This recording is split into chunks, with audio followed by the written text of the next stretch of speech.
Well, welcome to MWO Showdown, the official online show of the Michigan Wrestling Organization.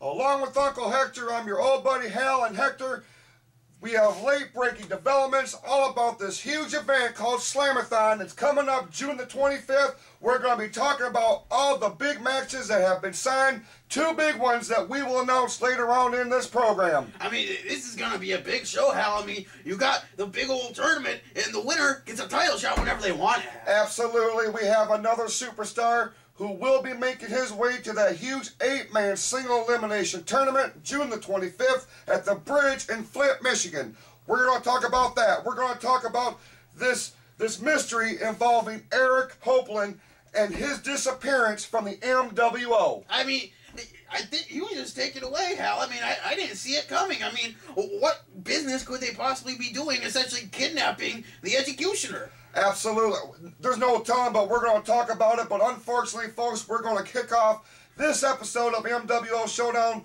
with some very heartbreaking news. The entire world of professional wrestling is mourning the death of one of the all-time greats. You want to talk about a Mount Rushmore of wrestling, if there ever was one. This man certainly should be on it. We're talking about, of course, Randy Macho Man Savage and his untimely passing at the age of 58 back on May the 20th. And Hector, what a huge loss it is for the industry. I mean, Macho Man Randy Savage is probably one of the most, if not the most, influential person in all of professional wrestling, Hal. I mean, so much of what we see today is influenced by the Macho Man. Absolutely. The man was a true professional, an ambassador to the sport that we all love. And the fact that he is no longer with us is very, very hard to take. All kinds of tributes and adulations are pouring in all over the world because this man was simply a worldwide athlete.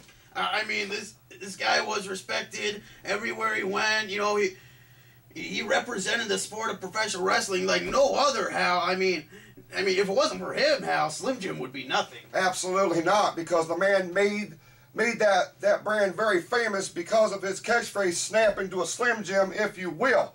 But ladies and gentlemen, the Michigan Wrestling Organization paid tribute at the beginning of its last live event at the Bridge, Michigan, in Flint, Michigan, with a very moving 10-bell toll salute. I mean, it was moving, Hal. I mean, I felt some sort of presence there. It really meant something to me, Hal. It really did. It meant a lot, and so did the Macho Man Randy Savage.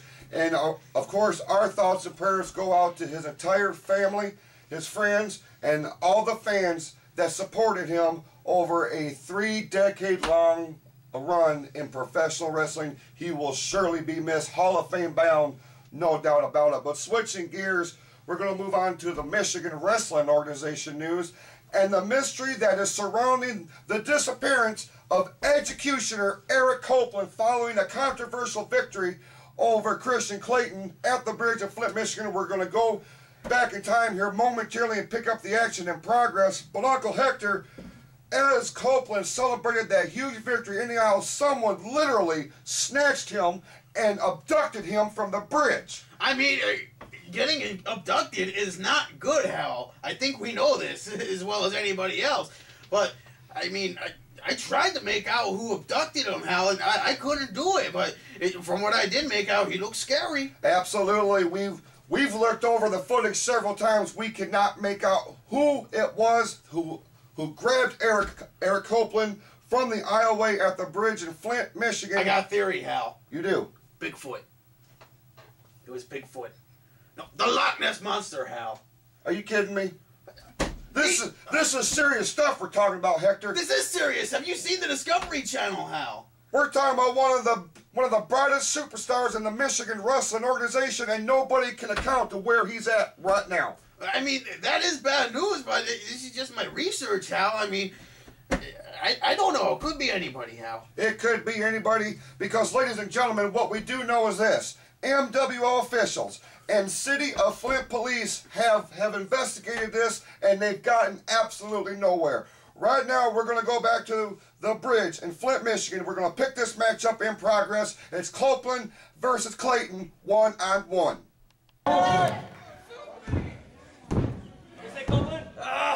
No! Do not count out Eric Copeland, ladies and gentlemen. Come on, Eric, let's He is a former Great Lakes champion, winning the title last year at Summer Smash from a very talented Jack Price. I'm still having trouble watching the match with the franchise.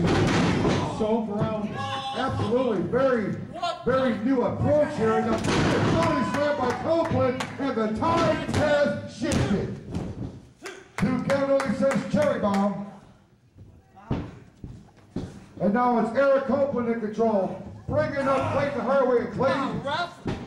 Like desperation move right there, Frostbite. Hey, it looked like the franchise would break the eyes. I want to check. See, he's got something right. Usually one to follow the straight and narrow, breaking of the rules here, going to the eyes. I guess that's the renewed aggression displayed by the franchise. Another hook to the leg and another 2 count. Oh, look at that, Copeland reversed it. Almost snuck one out there, Rob. Almost did it. The real issue here is the way that this is being wrestled. I cannot overstate enough that this is a ground game. I just can't believe it. Absolutely, the tide has shifted many times in this one. Klayton with a pinfall attempt, and once again, shoeless Eric, 2 count only. Come on, Eric, you gotta get up now. Let's go. The franchise has changed their game plan and taking a shortcut in the match. Certainly, what he's been one of the most very straight-laced MWO superstars in history. But right now, obviously, he's got something on his mind. And right now, it looks like he's looking to rip the head off of Eric Copeland. Cherry Bomb right there to see if Copeland wants to submit. And ladies and gentlemen, 2 weeks ago, he did just that. And you gotta wonder, Bob, is the knee still bothering him from 2 weeks ago against Tag Team Champions Greatness Incorporated? I can't believe it's not bothering him because it wasn't right when he got out of the attack. Very innovative submission maneuver here applied by Klayton. He's reaching for a tag team partner, but this is not a tag match. 2, 3, come on, Klayton. Maybe the franchise just knocked him completely silly. I don't think he knows where he is. Plus the stress on his neck. This has got to be weighing in on the franchise, hitting him with everything he's got, and he's still coming back. Oh, a follow bulldog noise. Oh.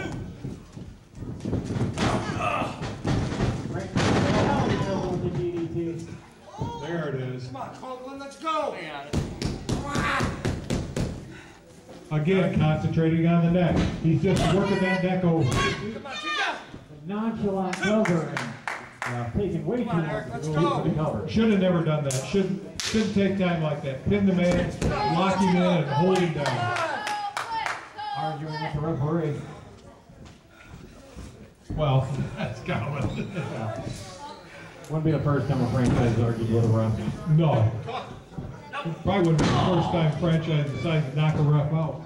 No. I want to make mention of the new video wall that we have here at MWO Live Events, showing brand new entrance videos, very well done by those responsible. I'm told the commissioner, the Cody Lee, is spinning heel kick by Copeland, and down goes Klayton. Copeland, let's go. Make the cover, come on. Come on, Ralph, 1. 2 count, almost 3. Referee Eric Cherry Bomb right there on top of things. Copeland looks like he's hurt. The back might be bothering him, could be that modified submission maneuver that Klayton had on him just a few moments ago. But right now, the executioner is in perfect control. It's like, oh, Klayton ducks a clothesline. A double clothesline, and both men are down.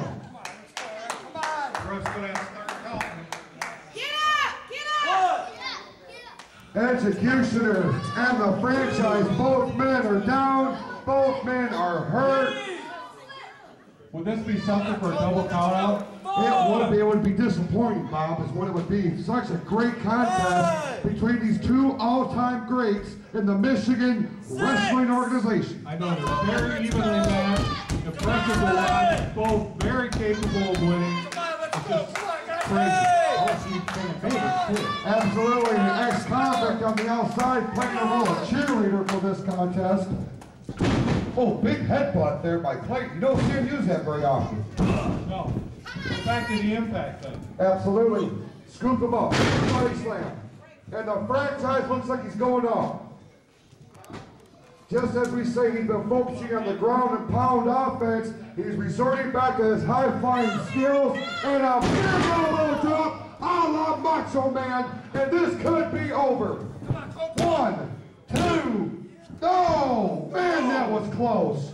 Man, that was close. That was a great flying elbow. Textbook flying elbow drop by the franchise. Ladies and gentlemen, Eric Copeland dug down deep for that. At this point, the franchise is not in. Let's go. Absolutely. Come on, Eric. Eric Copeland. Oh, a Klayton cutter. A Klayton cutter applied on Eric Copeland. Hooks the leg. 1, 2. Was that two count only? Barely got it. That was real close. Man, you need this to replay on that one. Got it off just as the referee's screen was coming down for 3, and the momentum, he couldn't stop hitting that mat the 3rd time. Now Klayton looks like he may be a little frustrated. What does he have to do to keep Executioner down? Executioner's hurt and he knows he's going to go. Oh, spear! He used his own move. 1, 2. Oh, grab the rope. Great presence of mind by Eric Copeland. Both wrestlers know exactly where they are in the Come on, ring. you can That do was this. Let's impressive. go. Come on. The sign of a true professional, knew exactly where he was, like you said, Bob, and whether it was desperation or just smart by not exhilarating any more effort to kick out, went ahead and grabbed that rope to break out the pinfall. But regardless, getting hit by 3 moves in a row like that, Copeland's not too bad. No, Copeland with a beautiful drop by Klayton. No, it's Klayton with a 2 count. Man, what a classic this is. I know, and I cannot believe that they're taking this kind of abuse. You gotta believe this is gonna be shown on MWO Showdown on YouTube.com. Eric Copeland with his own version of the Klayton cutter. My gosh. Very slow, nonchalant cut. No! And again a 2 count. Very, very close. Now apparently it's 2 out of 3 falls, Bob. Unofficially. Unofficially, 1 fall apiece. It is a 1 fall match, ladies and gentlemen. Come on! Oh man, he went for it. Oh! Code breaker. This could be it. Klayton hooks the leg. 1, 2. Oh, and Copeland gets a foot on the rope once again, doing exactly where he's at. Or at least one with shoes. Come on. It could be because he's got no shoes. I don't know. But be that as it may, this match continues, ladies and gentlemen. I've never seen anybody lose IQ points because they lost their shoes, but it's possible. I suppose anything's possible here in the Michigan Wrestling Organization. Front face like by Klayton. Copeland getting out of it. Oh, there's his DDT. A beautiful modified DDT by Copeland. Hooks 1, 2. And again a 2 count. My God. Incredible. Copeland believes he won it. Everybody's stunned by that Is one. it over? He's calling for the bell. Oh, come on. My goodness, I don't know, ladies and gentlemen. He's awarding this match to Eric Copeland. It looked like he was pinned to me.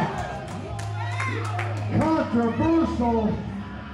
From be that as it may, Eric Copeland is being awarded this decision. Comic known as Revolution X. What a great matchup here this week on MWO Pro Wrestling Live. Amazing match, absolutely amazing. Absolutely. A great performance by both. Well, wait a minute. Somebody just snatched Eric Copeland. I couldn't see who it was, but somebody has just... Oh my God. Ex-convicts just got chalked right out from the locker room area. Unbelievable. Hector, based on what we've seen in that footage, whoever took Eric Copeland apparently not very interested in the ex-convict as he was shoved right back through the curtain unceremoniously. I mean, you talk about the executioner Eric Copeland having a really bad day. I mean, first this match gets cherry bombed, and then he gets taken by what's presumably some big dude. That's a bad day, Hal. Those were some mighty tree trunk arms that came through that curtain and snatched up one of the brightest superstars in the Michigan wrestling organization, and like we reported earlier, MWO officials are now working with Flint police in trying to figure out what has happened to Copeland, and hopefully we can get some more information as time goes on. Well, the Flint police, man, I mean, hopefully they can get on that before they get laid off again, Hal. True that, absolutely. Ladies and gentlemen, switching gears now, you want to talk about another breaking headline that occurred at that live event at the Bridge.